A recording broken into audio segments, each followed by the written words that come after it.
Welcome to the Mergers and Acquisition Show, and I apologize in advance as I have a fever and a cold, but I had already rescheduled previously with this guest because I wasn't feeling well. So maybe it's the guest, maybe it's to show how what kind of resilience I have here. But on this show, we talk about the arts of business scaling, mergers and acquisitions, and today we're going to have two other components that you need to know about: leverage buyouts and family offices. How is it? Can you start at one? How can you get money from him? Of course, my partner, Dennis, is here, and he actually did a transaction with Chip, and that's how they met each other. Is that correct, Dennis? Yeah, that's correct. I only bring the people that are vetted and verified to this podcast. And so obviously, Chip is the managing partner of Weinberg Capital Partner, which is basically a sort of a family office that focuses on lower middle market companies. And so he has lots of experience on this as well from the Wall Street side, but also now from the Ohio side. So he's turned over to the mainstream guy. Chip, welcome to the show. How are you? Thank you. I'm doing well. Pleasure to be here. Thanks for having me on. Look forward to chatting.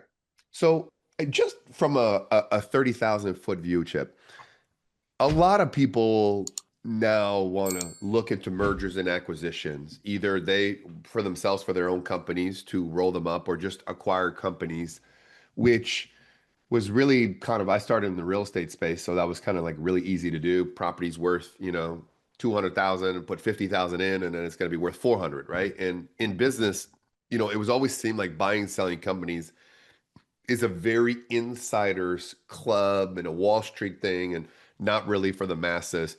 What are your thoughts about what private equity, what buying businesses and mergers and acquisition in today's world like? Has it now been available to just about anybody that it's no longer just an insider's game from your perspective?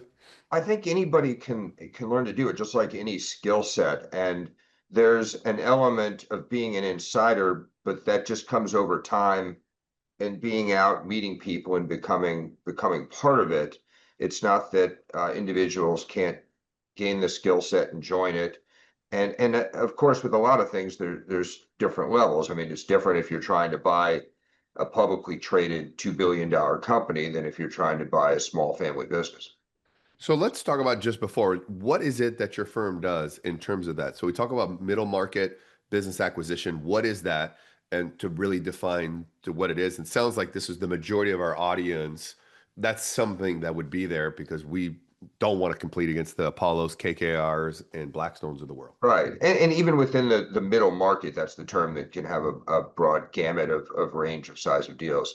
So, you know, everybody can define what their own sort of middle market is depending on whether they're fund, the size of their family office, or what they want to do. For us, we have decided to focus on the lower middle market, which, in my mind, I'm sort of saying that's, let's talk about it revenue wise, maybe 12 million to 60 million in revenue, and sort of the EBITDA can flow, the proxy for earnings can flow from whatever the revenue is. And that could be, so let's say 2 to 6 in EBITDA is our sweet spot. And what we felt is that there's still some dislocations in the market. It's not a perfect market in that size range where every single company has been bought up by private equity already, and you're buying from another private equity firm. Because what we really want to do is buy a business that's been owned by a family or an entrepreneur, and we're the first professional capital into the deal. So the 2 to 6 is realistic, 2 to 6 profit EBITDA he's talking Yeah. about, which you're probably looking at a 4 to 5 times. What are you looking on average of an acquisition? Is it No, it would be higher than that. You're probably talking 5 to 7, and some of it, the multiple that you pay is a little bit based on a combination of factors, and I'd say stability of the business and the growth rate of what you're buying. You typically don't make money on the buy, which is different than real estate, as you mentioned, because you've got to find a way to grow the business typically in order to make money with it. Now, what's Chip, your role? Go ahead. Sorry, Dan. and your strategy, Chip, is not to do a buy and build ultimately, right? Which is a lot different than the private equity. Your strategy is you buy and you integrate processes and procedures from maybe a dinosaur status company. Maybe talk a little bit about what your strategy is from the Yeah, of private equity, because course. it's you have a completely different view on how these companies are So getting acquired and grown. the way I look at any deal is it has to stand on its own. That doesn't mean I won't do acquisitions. As a matter of fact, I've done one acquisition probably in every platform I've had. But the way I like to think about it is I will look at sort of thoughtful strategic acquisitions that make sense if I find them. But I never want to count on them to make the success of my platform deal. So what I look at is how can I take this company that hasn't been professionalized and organically scale it through investments in capital, best practices, better people in terms of not necessarily replacing, but filling in where there's gaps. You know, you may need a new CFO frequently, where the mother's doing the books, or you've got a daughter or relative. I've never liked the word roll up because in my mind, it connotates slamming a bunch of companies together, financial engineering, and hope it works. And Mhm. so, you know, maybe some big funds can make that strategy successful when they throw people at it and try to flip things. But that's definitely not what we do. I mean, we really want to be a kinder, more collaborative version of private equity that appeals to those family office or family owners that are selling care about their corporate culture and people. And so we're going to work with them in a more collaborative fashion than you would typically see out of a PE firm. So you are obviously have a family office. We'll get to that in a little bit. But then you're going out there and acquiring these companies. So you're in an office in Ohio. I'm imagining acquiring companies all across the United States. There's the operation part. We've seen this happen in many times where somebody with money, and it could be someone like me, although I know what I'm doing, they go in and they buy a company and they just kind of maybe don't know how to grow as much the business and don't understand. And then the company ends up failing. One, because sometimes the people who bought the company are flying from, say, where you are, Ohio to Florida, Ohio to Texas, and back and forth, and they're not boots on the ground. So what is your role and how is your approach? So are you better an engineer of deals or are you actually a better of the guy with the systems and scaling? Because those are obviously two different skill sets. And in addition, I imagine that you don't have the skill set of every company you purchase because obviously the fundamentals of business the same, but like you guys bought a cable wiring business off of Dennis, right? And so like, did you know anything about it? So explain that thought process. I think So five yeah, questions. yeah. I mean, I know manufacturing in general and some of the best practices because after starting as a lawyer, I actually made a transition and became a salesperson at a brake and clutch friction material for plant for 3 years. So I actually worked in a business which may be a little bit unusual for some people that are in the role I do. A lot of people I think go from investment banking to private equity or consulting or something like that. So I sort of came up with a little bit of experience on the business side. That being said, I think what that brief introduction to manufacturing gave me was a sense of humility to understand that I can't know everything about every industry. So what I look for is a business where the ownership group is skilled enough to know what they're doing at a basic level, but especially within an industry that makes the business attractive, but they haven't done some of the things to grow the business. And a lot of times it's not that they don't have the ideas. Sometimes they just don't want to risk their own capital to do them. They don't want to invest in the people to make it happen. Or even it's simply they've grown happy with a lifestyle business and they don't want to do the work of traveling around the country and going to trade shows and making cold calls to make connections. So sometimes, it's a combination of capital, energy, and a little bit of best practices about stuff that's out there. It could be as simple as a new IT system. One of the things I like to say is, the owners are always very scared. A lot of times they'll say, "Hey, what are you going to do when you get our business?" And my response to them is, "Look, I don't have a playbook Operation Alpha that sits on my desk that's a one size fits all. I'm a good listener and I hear the thoughts you've had about how you scaled the business and what you might do. And then during diligence, I come up with our own thesis that sort of enhances it. And out of working with you, Chip, I would say, and I've done over 90 transactions. You and your firm has done more people due diligence than anyone that I worked with.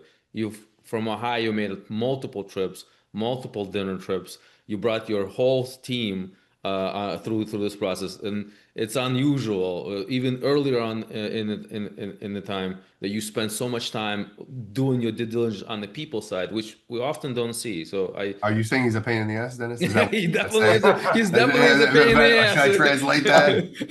Yeah, thank you. The truth is, I just like the steak dinners, you know. Yeah, but who pays? That's right. Is the person doing the due diligence paying, or the person selling their company paying? Who pays the bill?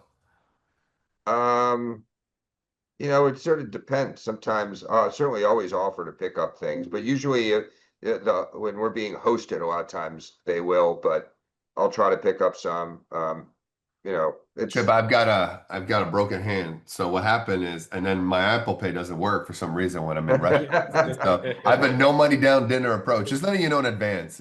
Just putting it out there. Well, you know, I try to be reasonable about the level of the shelf of the alcohol that I order, you know. I've never had a drink, so I'm cheap then. But I do enjoy good steak like yourself. But you go ahead and finish your train of thought if you remember. Yeah. I mean, I'm not sure what I was saying. Exactly, Dennis. You messed up. He was on a roll. I think we were talking about the reasons why people didn't want to sell. Maybe because their comfort. And I think you were talking a lot of it is that the comfort. I think people make a couple $1 million a year, which is a lot of money. And now to take it to the new next level, it's like more work, more level of risk. And some people are not willing to go down to go back up to the next level. Right. And they know that they've capped it out. And that's kind of where you come in. Yeah, I mean, we typically model the business down the first year or so because we're adding cost to scale.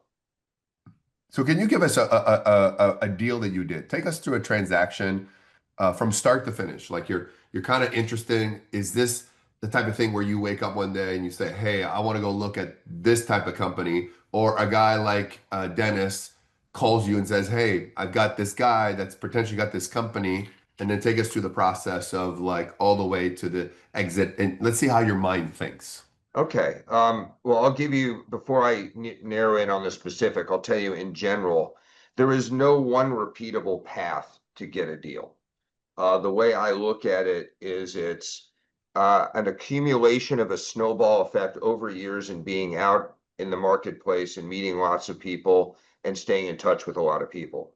So, of course, if you're a big fund and you want auctioned giant investment bank deals, you can just go to ACG events, introduce yourself to a lot of big banks and get on their radar and see, and you could enter auctions all day long. And frankly, when I first started doing this, I was flying around, entering a lot of management meetings and winning none of the deals.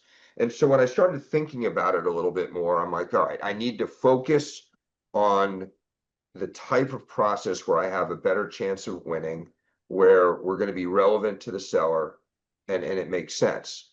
So I focus on the size range. I like manufacturing, some value-added distribution, some business services. Those are the areas I focus. And I look at the nature of the business and the nature of the seller, and then I pick my spots. And so we'll take an example of a company I've bought and sold. So I've taken it through the complete cycle. It was a company called Convenience Valet. And this is kind of in the hybrid period when I used to fly around. And a lot of times when I was in city, I'd call people I knew, and I stopped in, and I actually was a decent sized investment bank. I just stopped in the office and I knew some of the people there. And they were coming down and they met with me, and one of them said, "Hey, you know, there's a seller we've got here that he's kind of scared of the word private equity. He really wants kind of what I think you guys represent, a more collaborative type of family office." And if you want, I can make an introduction to you. And I said, that's great. I'd love to meet him. And why don't you set up the call?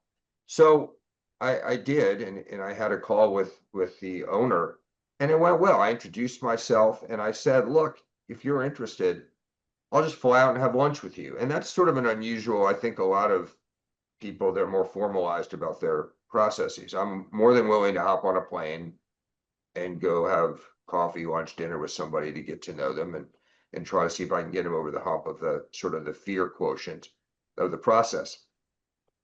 And the banker was talking to other people. It wasn't like, oh, Chip, this is your deal. It was, hey, if you want to meet him, you can. So I flew out, got along really well with him. The company, what they did, it was called Convenience Valet, is they blister packed trial size items that went at hotels, convenience stores. It would be things like nail clippers, Advil, Tylenol, all that stuff that hangs on a peg, or you get 3 Tylenol or stuff like that. And what they would do is they would inventory it, act as a warehouse manager, ship to distribution, and then package it to fit whatever the brand or end user wanted it to say. So it was a value added play. So I went in, I explained kind of the same story I told you. I said, look, we work with a lot of owners like you are, and I'm happy to talk to you about how we would value your business. So I heard back through the banker that he was really interested. And he said, what do you need to know in order to make an offer for my business? And so in this particular case, I decided I would go straight to LOI. Typically in most scenarios, you're usually doing an indication of interest. In that indication, you use a range because you don't have enough information to get more specific. And then you go to an LOI with exclusivity. But I decided I would skip that, get enough information that I was comfortable going to the LOI. And I don't typically try to retrade deals anyway. It's not my mode of operating. I think that can ruin a relationship. So, we asked for exactly what we needed, and we got it. We spent a couple times on the phone. I had seen the plant because I got a tour when I was there, and submitted an LOI at what I thought was a fair value, and we went back and forth a couple times and ended up signing the deal. And then that started your typical diligence process. One of the other things I'll say that's very interesting is after we closed, and we kind of discussed this during and pre-closing, a lot of the sellers are worried what's going to happen to them. What do they want? So I always ask a seller, what is your perfect world? If I could snap my fingers and tomorrow the deal was closed, what would you like to do? And this guy who he was actually quite a character. When I first met him, he was sitting with a cigar in his mouth with his feet up on the desk, not smoking it because he had been warned by the people in his office not to light it, so he would chew on it. But good guy. And he said, look, I'd love to stay around about a year in my role. I want to be able to take our top customers golfing because they like that and it'll help the relationship. And I want to be able to go to the trade shows and see my buddies. So I was talking to him, I said, what if we'll start looking for your replacement sort of around the end of year one, and you can stay on the board if you like, and we'll make you director of entertainment. And we'll give you a card that says that, and you can go golfing all you want and go to the trade shows, or you can be whatever of entertainment you want. He's like, I think director sounds pretty good. So you would have thought I gave him a promotion when we eventually got to that time. He had a card. He would hand it out at the trade shows. He had a place in Florida, and he took the number 2 ranking person at 7-Eleven out golfing. And it worked perfectly. And then 6 years later, after moving the plant, implementing Lean Six Sigma, bringing on the hired gun, and filling in around the team, we exited successfully for a 4 times multiple, 4 times cash on cash multiple. Is it that the 6 years a typical term that you target for a hold? Because that's I would imagine family office would like to hold on a little bit longer. Is that the typical turnaround term for you guys? No, the way I look at it is we're a little longer than the typical PE firm, but in order to get the sellers to roll over equity and to create a vision for the options we hand out to the senior team of a big win, Mm-hmm. we want to have that exit so that everybody can win and row in the same direction. And then we need to recycle our capital as a family. If we never sold anything, eventually Right. I would have to stop buying companies for a while. And then that wouldn't be any fun. You're on mute, JJ. Sorry, have you made mistakes? Yeah, I have made mistakes. I try to learn from. Sometimes it's easier to learn from. Yeah, I wrote a whole book, which if you want to pick it up, I'll put it right here on the side here. The idea is, and the one on the right is Business is War, where you learn more from failure and do success. And obviously, the newest, there's the bestseller now. This one also on AI is a bestseller. But the premise is, I've talked about every single one of my failures, which I learned a lot more. I think when people go to people like you, they might say, well, tell us, how it worked for you, but different times, different things, different levels of reputation and credibility, different relationships that people have that are long established. And I always tell people how I made my first million in real estate is at 24. It wouldn't work today. In fact, the market is dead right now. So a lot of it has to do with timing. So you want to share a couple of your instances, and then Dennis is going to ask you how an office, family office works. So, but you want to go over some of your failures and some of your learned? Yeah, absolutely. I'm always happy to. I mean, in a perfect world, I could learn from other people's failures before I make my own. I used to joke with some friends that like when you have kids, you can point out where all the landmines are in front of them, and they will run from one explosion to the next. And but with business, you try to think ahead, obviously, and you run models and you look for everything. But there's always unknowns, and the way I've come to think about it now that I'm older is if you're holding something 6, 7 years, it is very likely you're going to go through a downturn in the economy. And I think one of the things I underestimated is how disruptive some of those macro trends can be. And so I think if I had one general theme that I missed when I was younger is you have to prepare for the unknown in a way that you have to stay conservative and try to think through things. I mean, you've got everything from COVID to tariffs, supply chain that caused Interest by rates. disruptions.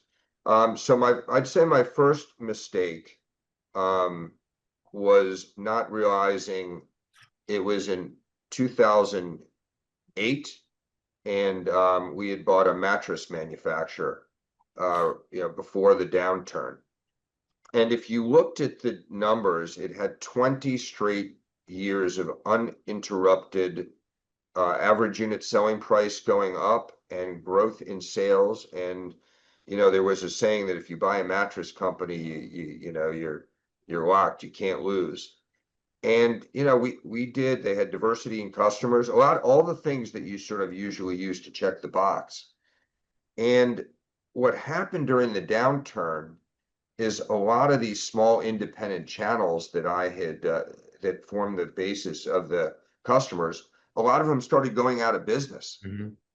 And when that happened and the downturn really took hold, one of the other things I try to do is not, I like backing existing team. And I think we stuck with the former seller and owner too long. He was good at a lot of times the transition is someone wants to leave in a year or two. This guy wanted to stay on indefinitely, but he had never he wasn't a business guy. He started the mattress company, and we kept him because we knew he had relationships with a lot of the top customers. But ultimately, we really should have brought in a professional when we start to see things going sideways. And we ended up just with a series of problems that became difficult to catch up to, and it became just it was not a successful deal, unfortunately. So I guess the lesson there is you got to consider the macro, and at some point, if the person that you're backing isn't sophisticated, you sometimes do have to make a change. The team that you are backing is way more important than I originally realized. Mm. Is just because someone built a business and is selling to you doesn't mean they're capable of growing or navigating through turbulent times.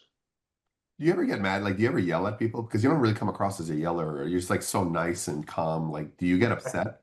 Like, it just seemed very nice. Well, thank you. No, I'm firm and I can be stubborn, but I'm not a yeller.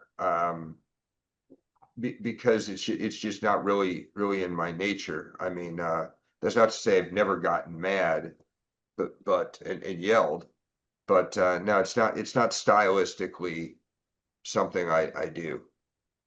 Is that it? So I'll go. I'll ring back to the family office versus private equity. Everybody on this. Most people understand the private equity model, right? They raise the money, they made management fees, they have this 10-year fund, they got to exit. Family office is like a completely different animal as a whole. Maybe give us a little bit of a comparison: family office versus private equity. The investment style and just the thesis in overall. Because for multiple of invested capital is a great target for anybody. Oh Private yeah, equity. I don't that I'd love to do that. I mean, we don't in our models. I try to model usually a 3x Yeah. if I can or close there too. Um, obviously depends on the deal and the situation. So yeah, so you described a typical PE firm. They raise a pool of capital. They've got very defined parameters, and I would argue the days of the generalist fund are probably over. Most funds now need more of a specific thesis, probably to be able to raise capital or a track record of generalists, but they're doing something different that's causing them to have results that are better somehow. I mean, there's all different sorts of Right. theses there. But so a family office, you have your own capital as a family, but you can do really whatever you want. The guidelines are only determined by the family itself and what you want to buy. So I can go from buying a consumer business to buying a manufacturing business. I don't buy tech, but I could. But Um, why is it called a family office though? Because if I use my own money, like I use my own money, I have a lot of liquidity and I could buy anything, but I'll call myself a family office. Is it a tax play thing or is it sounds important when Right. somebody calls say, wow, we're a family office? Like it just seems, or is it just you and your partners? How many partners you have? well, my father's in the business, so usually with a family office, there's more than one family member. So yeah, I have a colleague, admin, my father, but we're lean. And I've had different people at different times. But we deliberately stay lean. I mean, one of the issues why you don't see a lot of family offices that do direct deals like we do is it's a different skill set to be able to analyze a company, find a company, source it, buy it, and keep doing it in perpetuity so that you get a track record. I think a lot of family offices, you've got a couple different situations that happen. One is someone decides they want to do a direct deal and they buy a company and they're done. They're not in the market anymore. You could have a family office that has a giant platform and that platform does acquisitions. But a family office, think of it as a big circle, and within it, you can do different things. You can have a family office that just does LP passive investing. They invest in funds, they invest in venture, they invest in real estate, and maybe once in a while they do a private equity deal. You could have a giant size family office that hires teams of people that does it in perpetuity. I'd say those, when you get to that size, sometimes then you're approaching more like a bureaucratic PE firm. And so one of the things I like to tell people is we're lean in the sense that, yeah, we're a family office, but I'm not a bureaucracy, and I'm one of the family members that's doing the investing. Whereas the other model is, you hire a bunch of people and one of them is the managing director of the family office, but they have to go a lot of times to make decisions about the final investment. They have to go track down their family member that might be on a jet to Switzerland if they're at that level. So in a nutshell, family office can mean different things to different people. and it can have different flavors, but it is not as usual to have a small family office like we are that is constantly doing acquisitions. And I think the reason we are is that's how we made our money.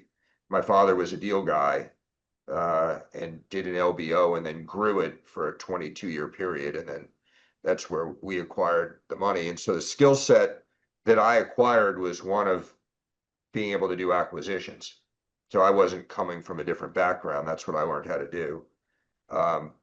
And was head of acquisitions for the company as we took it public.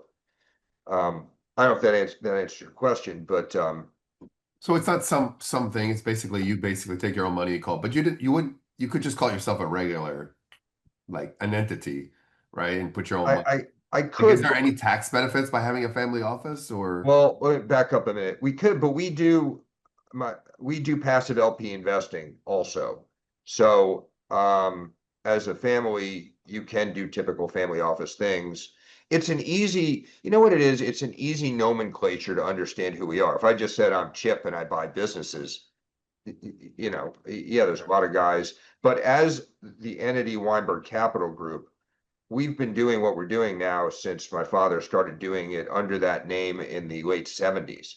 Hmm. So there's a brand equity in what we've done and what we're doing in form of acquisitions. I'm sorry, what was your question you just asked me? You know, just for understanding there's there tax advantages by family Oh, office, just the well, way. what the flexibility of what we do gives us a tax advantage. So we're able to avail ourselves of the 1202 small business investment part of the tax code if you structure correctly, because we're not a fund. So basically that's if you acquire as a C corp, you hold for 5 years and you're under 50 million. A lot of times you can shield your gain up to 10x from federal taxes. Got it. So is there a minimum that people should have before they start a family office, you think? Or is there like, is it 50 million? Is it 20 million? Is it 10 million? I mean, I don't think there's no rule like that. Because a family office, as I just said, is a term. You can go decide your family office, want to go buy one company with whatever money you have and then be done. And then you can use that to passively invest in small venture capital deals coming out of Silicon Valley. And then you're a family office that does venture investing. You know, you could be a family office that does multifamily real estate as part of it, and you do small, you know, focus on small 20-unit multifamily investments, or you know, well, I mean, there's no end to what you can do. I mean, you can be a family office that does their own money management, insider, you know, trading of stocks. Do you ever raise funding as a family office? Yeah, we bring in, I mean, we've had a lot of the same, you know, when Hawk was first formed and we did that company, we had some outside friends that invested in that have known us for a long time. So usually it's more, at this point, it's we call them and tell them how much, ask them how much they are interested in investing, and then the rest will just fill in with the Mez group or whatever. So, I mean, we invite outsiders in, and what that does is it helps keep more of our powder dry for the next deal or for add-on acquisitions, which I said we do usually do one or so in each deal. So Last couple of questions. What is a leverage buyout? And then Zenas, you can take it away. Just so people understand LBO. Yeah, I mean, what the analogy I usually use to explain to people that aren't familiar with the term is, in some ways, it's no different than when you buy a house. If you go buy your home, you're not writing a check for the entire value of it. You're usually getting a home mortgage and putting up, you know, 20% or so. A leverage buyout basically takes that same concept and applies it to a business. But you have to put up more equity than you would with a home. So you're typically, you know, it depends on the size of the deal. In the world I play in, you're typically putting up 40 to 50% equity. If you get into companies that are 10 million in EBITDA or greater, or even in the, you know, the largest scale, you can probably get down to, you know, I don't know, 30%, 25. I mean, you can lever them up really to a different degree. And that unfortunately can also create problems when there's a downturn. But it really leverage LBO just means using leverage to buy a business, which means you're not just putting up equity. Chip, you've been buying companies, exiting other companies for some time. Right now, like the industry is a little bit different than when it was a few decades even back. There's trillions of dollars available in private equity. I mean, just from your perspective, what is the market right now? Is it a great market for acquisition? Is it getting tight? Like, what is your perspective on where the market is? I mean, there's definitely a lot more buyers, a lot more private equity funds that are created. What is your kind of the market scope from your perspective? Yeah, I think it's definitely become a mature industry. It's not like it used to be. I mean, my father used to tell stories about he'd meet a seller at a country club and they could talk about having the company on, buying the company. And then as time went on, there still weren't as many buyers. Funds were smaller. Mhm. Family offices didn't buy companies. So the whole industry has become more settled, mature with known industry players. That being said, there's still always opportunities to take something. I mean, even in mature markets, you can have a successful thesis for growing and winning a business. I'd say right now, multiples are probably still a little high, especially as you get to the bigger side of my range and up, especially quality. I mean, that's the other dividing line. Sometimes there's companies that aren't as good as others, and you can still find you can always find opportunity if you want to roll up your sleeves and really dig into a company that's troubled. But I think you've got to be patient. I mean, one of the other things I can do, I mean, to get back to one of your earlier questions that a fund can't, is I don't have to go buy a business. I can wait 2 years if I need to, because I didn't pre-raise money that I have to deploy. Mhm. So if I don't see anything great at the right valuation, I won't do anything. So I think sometimes the fact that there's as many funds that have to deploy capital to be successful puts pressure on them to make sure if they're getting close to the edge that they'll pay up just to get a deal done and get some fees going. And that's something you'll see in a market. So yeah, you have to work hard to do this. It's not a easy ticket to riches. Yeah, Last question. What's the advice if people want to succeed in this business? Three things they need to do, and then three things that they need to avoid that could land them in trouble with all your years of experience. If you have to give like a Is 6 this point.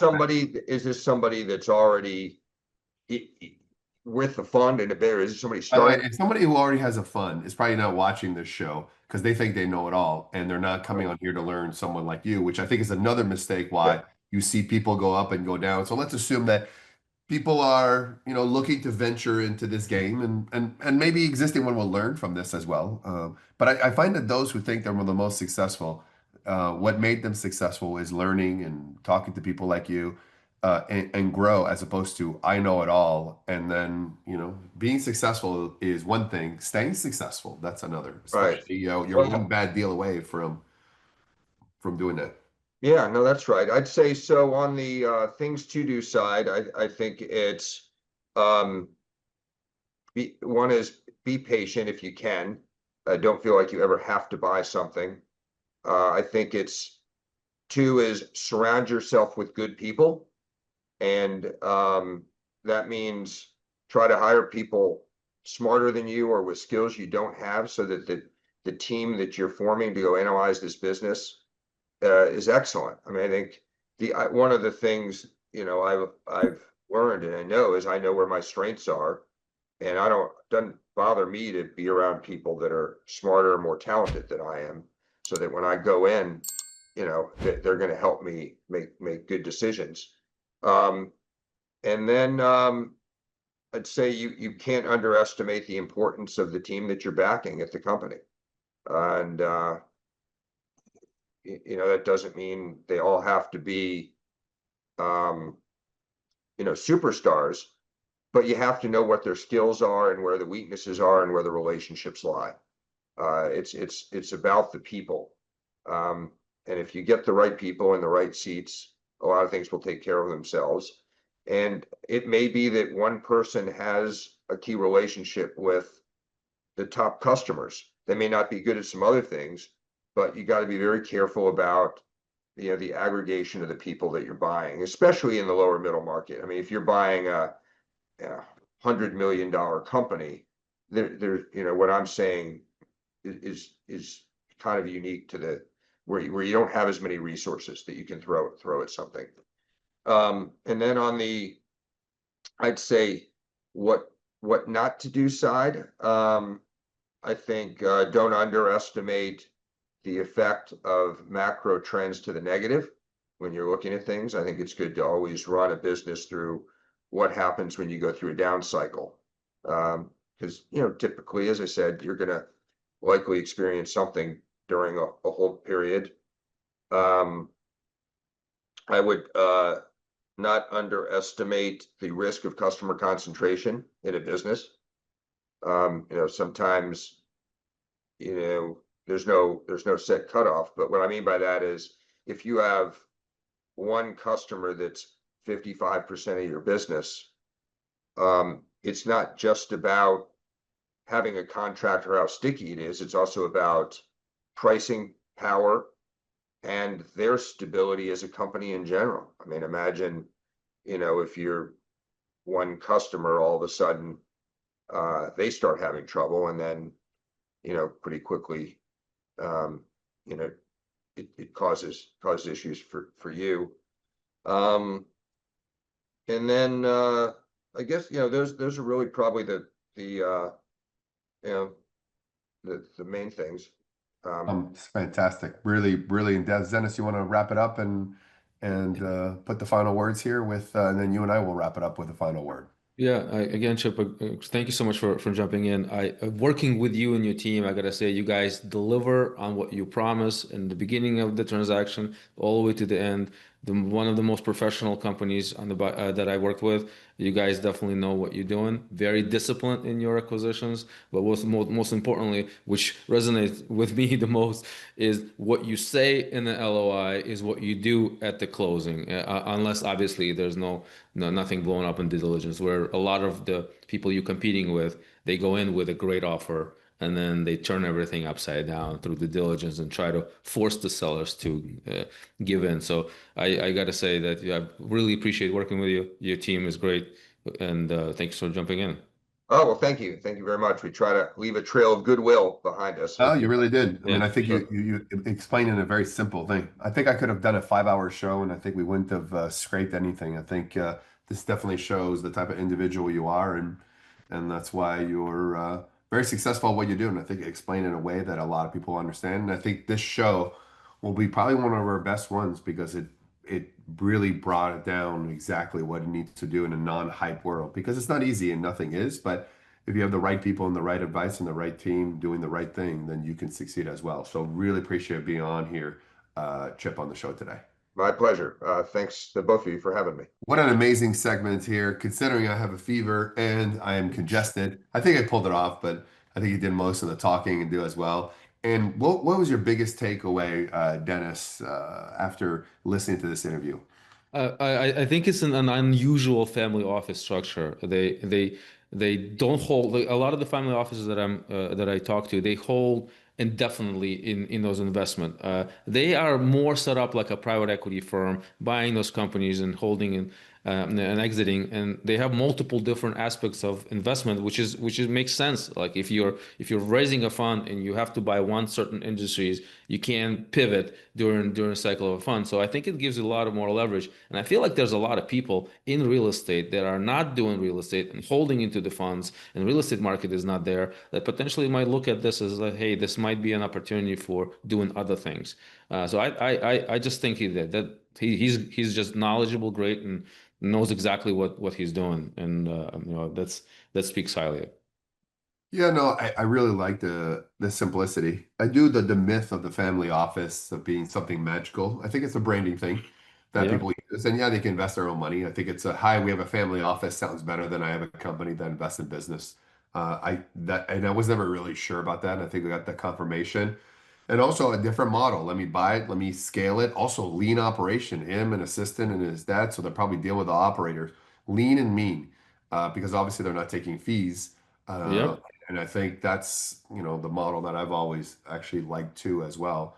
But it's also not easy to scale from, 2 to 3 million to try and then scale it to 5 or 6, right? And doubling and Yep. tripling the business on the EBITDA. That's Yep. also not easy. So if you'd like to do deals with my money, or you'd like to learn how to do this, be an M&A deal maker, or take your company to acquire, or you want to partner with us, or you need capital, there's a link in the bottom, absolutely free. We found so many great deals because of this very show and their very platform as well. Also recommend you pick up both my books as Business is War. One, every business mistake I've made, learn from the failures. And if you're not AIing yourself and your company, big multiple increases on AI by having multiples if you have AI. And you can read more about that, about how we created our 5 AI companies that we're blown up. And if you could do one last favor, like and subscribe, doesn't cost you money. Leave a comment. It helps the show, helps the algorithm, helps people come more so we can entertain you more as well. So thank you so much. Also, check out my Instagram account, JT Fox Official, and Dennis. It's very long. So I'm sure you just, you know what I mean? But there's nothing I can do about it. It's not that So long. It's Dennis MEZH. This is very, very short. and it's all the same. So thanks so much, everybody. We will see you next week back with all the partners on the show here today. So we're going to do a roundtable and talk about AI incorporating into the M&A and the multiple explosions. And we'll talk about a couple of case studies that we're doing and other companies have done as well. Thanks for listening. Thanks for your loyalty. We'll see you on the next show.